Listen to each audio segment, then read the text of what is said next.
আসসালামু আলাইকুম প্রিয় দর্শক, জানিয়ে দেব এখনকার গুরুত্বপূর্ণ টপ নিউজটি। পুরো নিউজটি উপস্থাপন করব আমি নিপা আক্তার শিমু। এবার বিস্তারিত খবর।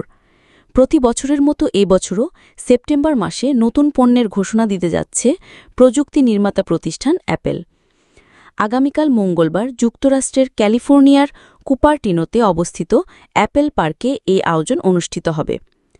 প্রযুক্তিপ্রেমীদের মধ্যে এখন সবচেয়ে বড় আলোচনার বিষয় হচ্ছে এই অনুষ্ঠানে আইফোনের পাশাপাশি আর কি নতুন পণ্য উন্মোচন করতে পারে প্রতিষ্ঠানটি।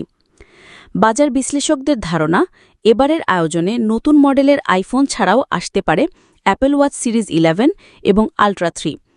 ধারণা করা হচ্ছে সিরিজ 11-এর নকশা আগের মডেলের মতো হলেও এতে আরও উজ্জ্বল স্ক্রিন এবং নতুন রঙের সংযোজন থাকবে।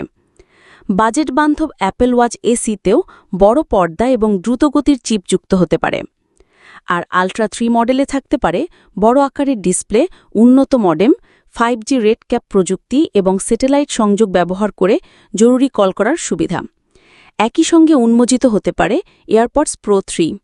প্রায় 3 বছর পর নতুন সংস্করণে আসা এয়ারপডসে থাকতে পারে হৃদস্পন্দন পরিমাপের সুবিধা এবং আরও ছোট আকারের চার্জিং কেস। এছাড়া আলোচনার কেন্দ্রে রয়েছে লাইভ ট্রান্সলেশন ফিচার।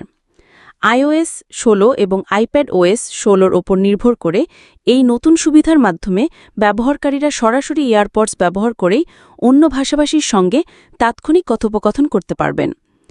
শুধু তাই নয়, এবারের আয়োজনে Apple TV, HomePod mini speaker, AirTag 2, iPad Pro এবং ভিশন প্রো সহ আরও বেশ কিছু যন্ত্রাংশের হালনাগাদ ঘোষণা আসতে পারে বলে ধারণা করা হচ্ছে।